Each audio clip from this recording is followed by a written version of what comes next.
Republican presidential candidate Vivek Ramaswamy bringing his campaign to Michigan, where he's focusing on what he calls forgotten cities.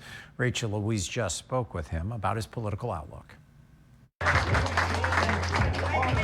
Tech entrepreneur turned political candidate Vivek Ramaswamy taking his campaign to Michigan Wednesday.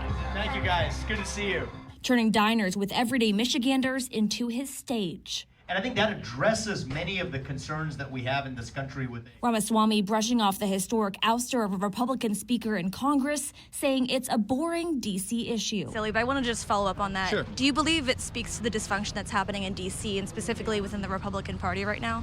I think it speaks to the fact that we will argue about everything except what's important.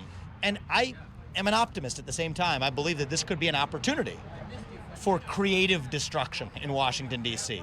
At what point does it become destruction, though? You know, creative destruction versus destruction. So that depends on what's ahead. For Ramaswamy, what's ahead is a long race to the presidency, one where he's an outsider that defines himself as more libertarian than Republican. This is not how the script is supposed to go for when you're running a presidential campaign. Ramaswamy saying his day in Michigan, visiting Flint, Big Rapids, and Saginaw, put a spotlight on parts of the nation hollowed out by deindustrialization. Flint is a forgotten city, right? I think that there's a reason why other politicians don't come here. There's no political points to score. As the youngest candidate in the race, Ramaswamy telling this crowd of mostly older faces about bringing in a new generation. People say, are you too young?